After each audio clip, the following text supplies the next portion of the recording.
Hi everyone, welcome back to the homestead. If you're new here, my name is Melissa and my family and I have a 5-acre homestead in Wisconsin, and it has been a hot minute since I've been on here.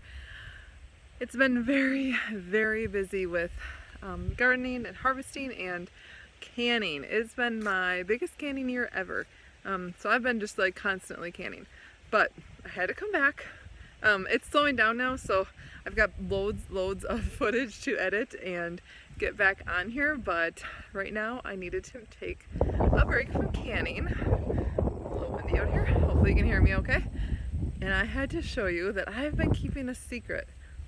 There's been something in the works here on the homestead for a couple months now, and I wanted to, I didn't want to talk about it until I knew for sure it was happening, and it happened today, and I'm so excited. So, okay, we're gonna have to walk around a little bit because what I was gonna show you isn't where I thought it was. But I am like super stoked. This is just the craziest story, and I can hardly believe that this is happening. But we have some new additions to our homestead, and yeah, it's pretty darn cool. So hold on a minute, I gotta go through the fence here. Ooh. Okay, so clearly, oh, and it rained, so now I'm standing in a lot of muck. Okay, it's something in the pasture. All right, let me show you what is the new news. Look, there's a cow and a calf. Aren't they amazing? Look at them. Let me turn you around so you can get a better look. Here we go. We have a cow and a calf back on the homestead. Now, I know some of you might think, oh my goodness, you guys weren't planning on getting a cow yet. And no, we weren't. So if you haven't heard, we had our first family cow. Was a very unfortunate situation. We ended up having, she ended up having staph A mastitis that we just could not get rid of it. And well, we decided that we would take a little break, but we knew we wanted another family cow. So this is quite the story as to how these two are now in my pasture. So to start off, to make it the craziest story ever, they're not mine. I don't own these cows. Like, how crazy is that? Actually, we are fostering them. Okay, I just said cows, but that's not right. Cow and her bull calf. We're fostering these guys. This is Toby. She's a beautiful Jersey cow. Isn't she beautiful? Right now she's just hanging out chewing her cud. She had a little bit of a trip up here, down here. And then that's her little bull calf. We have not named him yet. I really think I'm going to name him Keith, because Toby, Keith, that would be just too funny. It's just almost too perfect to pass up. And so we found out that someone needed a foster home for her cows because of her barn burned down, and her other two barns she lost to wind and snow, just an awful trifecta. And we thought, well, what the heck, we'll see if maybe we could be an option. And look at this, it turns out it's gonna work for us. So we are going to keep Toby and her calf until April, and we get to keep all the milk, and we get to love them and have a lot of fun with them. And then we'll give them back in April.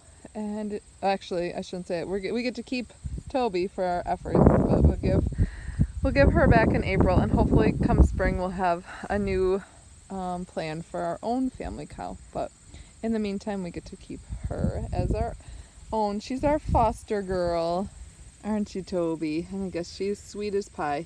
We just got her here, so we haven't gotten to know her quite yet, but she's loving just hanging out here, chewing her cud. She's pretty sweet. Toby decided to get up and give you a better look at her. So right now she's a little bit low. Her milk isn't, she doesn't have a ton of milk.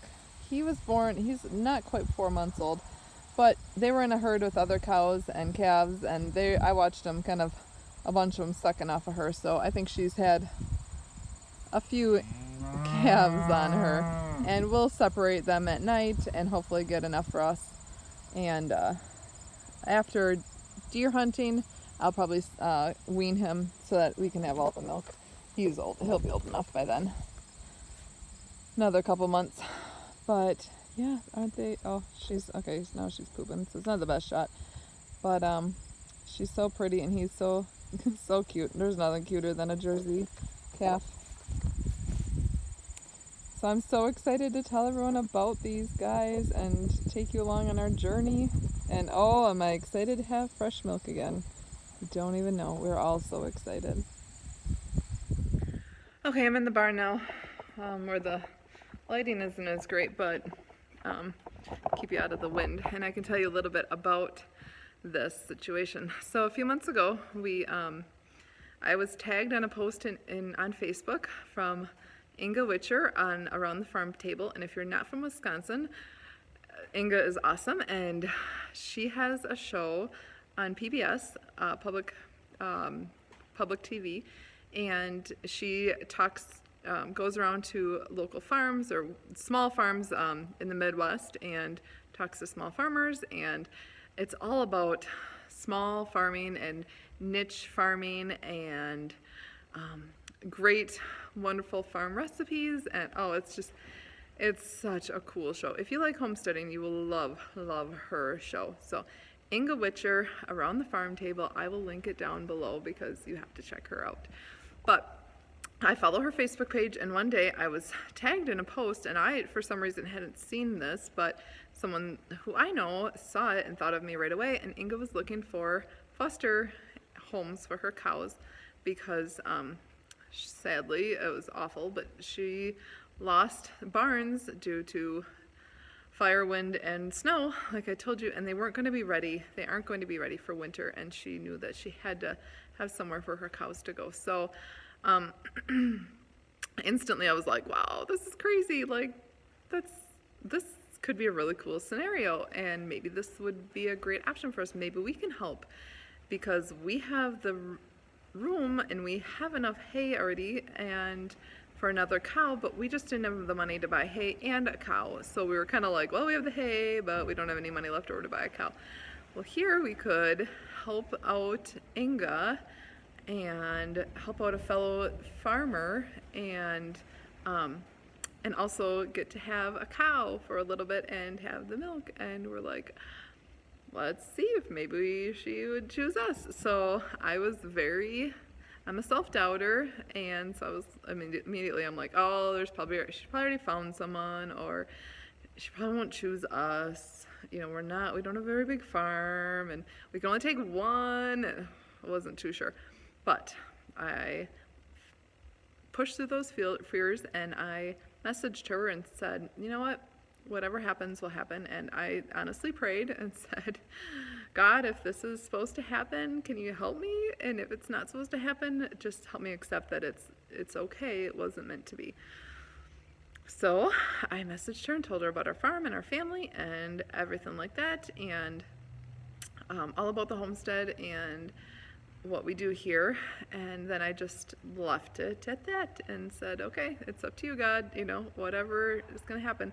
Well, it took a few days passed, and I hadn't heard anything, so I thought, okay, this is it wasn't meant to be, and that was okay. I was a little bummed, of course, but I prayed that I'd be okay with that, and I was. Well, then, out of the blue, I got a message back, and I looked at my phone, and I just about fell over, and Inga was excited to talk to me about our homestead, and she thought we might be a good fit, and I just about peed my pants.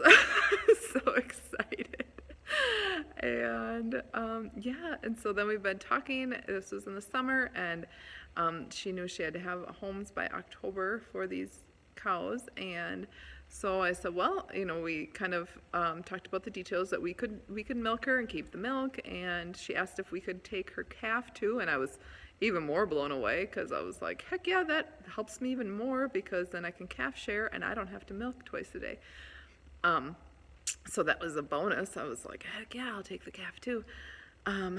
So we talked about details, and we agreed that we would talk again in September, so closer to October. And so went through the summer. The busy summer kept me a little occupied, even though I was always thinking about our prospective cow that we were gonna get. And so once the boys got settled into school and we got into a routine, we started talking again, and we went up there last weekend, up to her farm, which was awesome and nerve-wracking. Like, this is the first time I met her, and she's a famous person to me, and I was like, oh my gosh, I'm meeting a famous person, and I'm gonna meet her cows. And I didn't know if I was gonna be like selecting a cow or if she was gonna pick one for me. It was just weird. Like, I don't know the logistics of fostering a cow. Like, how does this all work? Yeah, it was just like a nervous wreck. But she is the sweetest, most down-to-earth person, and like 2 seconds after meeting her, I was like, oh yeah, this is no problem. She is like just super sweet. Oh man, she's so genuinely sweet, and turns out she was as nervous as we were. So we were all relieved after meeting each other, and she took us around her farm and showed us, and we talked a lot. We like to talk. And then she showed us the cows, and she has this all these beautiful pastures and beautiful small herd of Jerseys. And my heart instantly like swelled, and I was like, oh my gosh, I want a cow again. It just further instilled in me how much I miss having a cow so bad. And thankfully she was like, this is Toby and this is her calf. And I was like, oh, thank goodness. I didn't want to have to like pick one and be like, I don't know, I didn't want to be rude. I don't know. It made me happy that she picked the cow for us. And then she said that we could keep the calf, which was like, I wasn't expecting that. I just thought the milk was a great enough of a return for me. Like, I didn't need anything else, so that was really unexpected. And then we agreed on when they would be delivered, and here we are today. We have a cow, and pretty soon I'll be milking there again. Oh, I'm so excited. So yeah, crazy events. Like, I'm a foster mom to a cow. Like, I'm so excited to love on her and love on him, and oh, it's just super cool. And we get to have milk again and cheese. She's a Jersey, so I should get some good cream. I'm really excited for that, to make some cheese and butter and all the good stuff. Yum. So excited. So that's the big news. It's just so cool. Such a, I don't know, divine work, just for that, for us to be chosen, and just for this situation to arise. I feel my heart breaks for her. That is an awful, awful scenario, to lose 3 barns. We lost 1 to a tornado, which someday I'll tell you all about. And that was terrible. It was a blessing in the long run, but oh, the headache and the stress was awful. So my heart goes out to Inga for all that she's going through. But she takes it like a champ. She is so, like I said, she's so down to earth and so like, well, it'll be fine, and I'm just so happy to help her. I really am so happy to help her. Even though I feel like I'm getting the better end of the deal. Like, she's helping us more than we're helping her, I feel. But anyways, so I'm so excited to have more cow posts. I can actually show you posts of me milking this time around, because she is used to being milked. So where Mabel was very skittish, and any little change would have set her off. So bringing a camera around, and plus we had problems and I didn't want to show that. So anyways, I can show you milking and all that good stuff, making butter and making cheese, and oh, there's gonna be a lot of fun. So thank you for coming by the homestead and learning about our new adventure, and I hope you stick around. If you're new here, hit that subscribe button, hit the like button. I have a ton of great footage to edit, and now that I'm done, well, I'm not done.